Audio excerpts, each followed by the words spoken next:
Hello everyone, welcome to part 5 of my 3-part review series for Kamen Rider Double roleplay toys.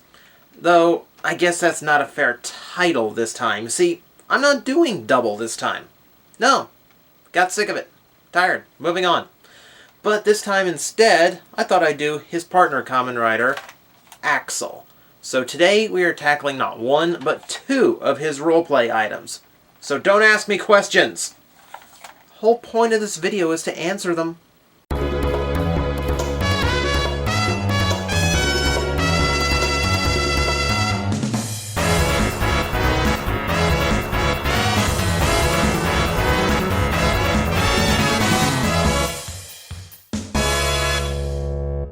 Of course, we're going to start with the Accel Driver itself. This one is a little bit simpler and a little bit more gimmicky than the Double Driver, but it has its own merits. As you can see, it sticks very close to the motorcycle motif with the double handlebars and the clutch here on the side. And I should mention, don't worry about squeezing this too hard and breaking it since it's a long piece of plastic. There is a bit of a clear plastic piece there to brace it, so it's not going to shatter on you. Very well made. I mean, of course it is. It's Bandai of Japan. You can see they have put their silver paint all over this thing and all over the back, even though you don't normally see the back. Very impressive detailing in my opinion to paint that much. And a few details are left unpainted to give you that appearance that this was built in a workshop somewhere. You're handling a dangerous prototype. This thing could blow up at any minute. Fun! As for the motorcycle detailing, you can see the accelerometer is nicely detailed. There's a clear plastic window over it, so don't worry about scratching that huge sticker. It's very nicely detailed, very clear, and you can see that little window at the bottom. We'll get to that when we insert a memory for the first time. You can also see a few details here. The grips all molded very nicely, and just in case you forget which direction to turn and which one can turn, you get a little arrow to show you. Nice red paint on both sides, keeping the metallic look. And just for a little added effect, chrome border. Just like any classy roadster or some motorcycles. That's a very nice touch, and they don't chrome their belts very often, usually to jazz up a lesser belt. In this case, I think it's just to help the motorcycle aesthetic, and I can hardly argue. And very easy to snap on. Very easily clipping onto the front. And you've got a little black button here on the top. Just hold it down and it releases very easily. Just like in the show. And of course at the core of this toy is the Accel Memory itself. You can see it's a very nice shade of clear red, though it borders on orange, I will admit, but not too much. You can see the nice holographic sticker and all the markings of a DX memory, including the gold tip on the end, just in case you want to stick it in the Double Driver. You see it's also got that A logo, designed after an accelerometer, and it's one of the few logos that's actually upright instead of at a slant. To give you a quick audio sample, Accel. Very simple, Accel. Accel. Kind of loud, even for a deluxe memory, and Accel.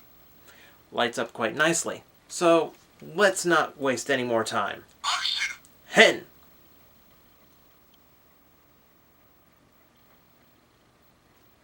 Shin!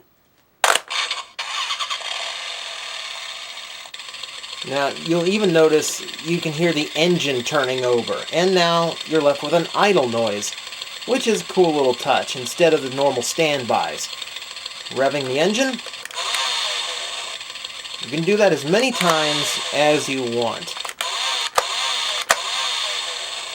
Which is a cool little play factor they didn't have to include, but I'm glad they did. To activate the Henshin, you've got 2 different options. You could either time it just right and hit a second one to activate it, or you can just hold it down.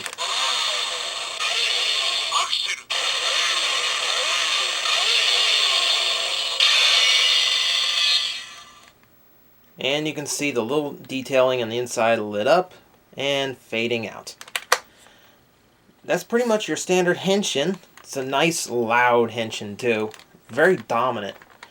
Now for maximum drive, this is what the clutch is for. One quick pump.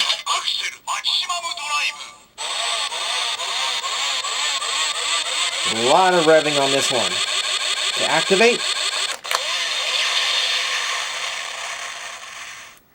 unlike other memories, you can't just activate it again. It automatically goes back to revving, and it starts waiting for another Henshin. If you want to use that multiple times, you have to hold the clutch down.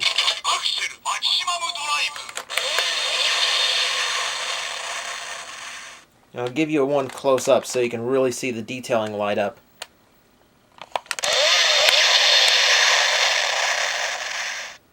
And just like any other memory, get the same disengaging noise, which is probably the only sound effect it shares with any other memory, which makes it very unique among Gaia memories.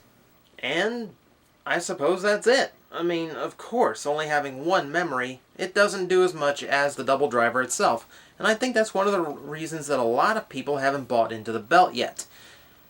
But when you think about it, the double driver has 4 memories, but only 3 Henshin sound effects, and they all sound similar because they all use the Joker memory to finish. And you do have 4 maximum drives, but the problem there is a lot of them share a lot of sound effects. So maybe in the end, you're not really getting that much more with the double driver than you are for the Accel driver. As a matter of fact, with a few extra sounds like the optional revving, you actually have a little bit more sound effects out of one memory. And this driver has something that the double driver simply cannot compete with. Let me demonstrate. See, when you play with the double driver with a memory, it pretty much handles itself. You put it in, you open the driver, and your involvement's pretty much done.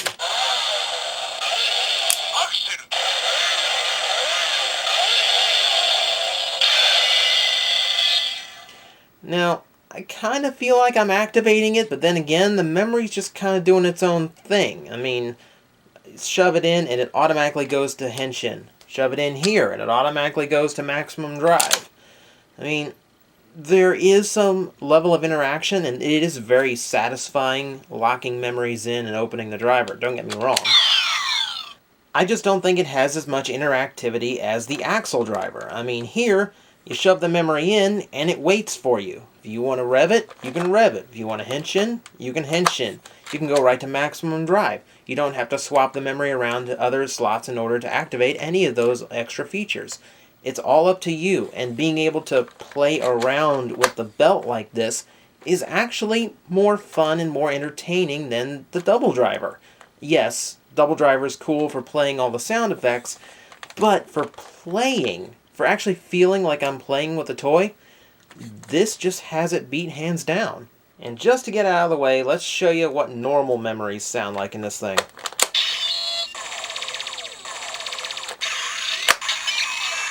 Whoa, well that doesn't quite work. You actually have to hold the throttle down if you actually want to get the full sequence. Wait for it.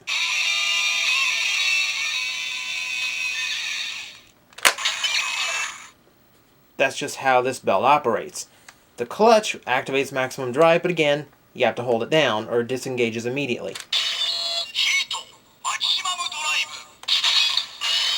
And the same goes for the throttle again. Hold it down.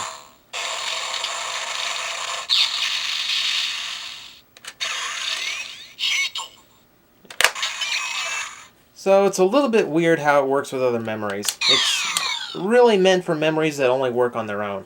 Where I really think this belt has a major advantage over the double driver are the Candy Toy Rider memories. Because the throttle here will keep hitting the button on the front of the memory, gives you full control over this while it's inside the belt.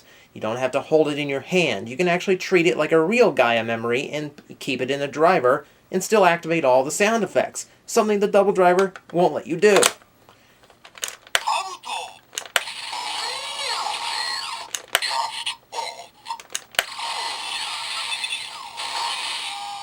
I love this part. Rider kick. That's just awesome. It works just as well with any of the Rider memories. If you've got a ton of these, this is the belt that's going to activate them. You need to have it. Oh, There is one that works better, though. Behold the Dopant Memory. The little halfway between Candy Toy and DX Memory. This is so ideal for the Accel Driver. Now, you too can be part of Museum. Let's go ahead and give it a try. Insert. Now, if you want to play that noise again, you squeeze the clutch. So you can activate that noise, which you can't do if you stick it in any other belt. And of course, to activate the Henshin, twist the throttle. Henshin. That, again, is the only driver that will let you have full control over this. Sure, it works the same way in the double driver, but you can't reactivate noises that way. It's just an awesome fit, I think. And if you've got one of these, you need to have one of these.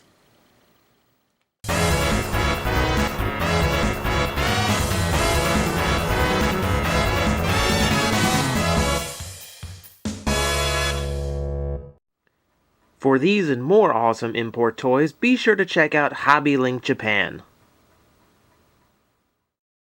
Okay, just for fun. It's an all Accel Driver.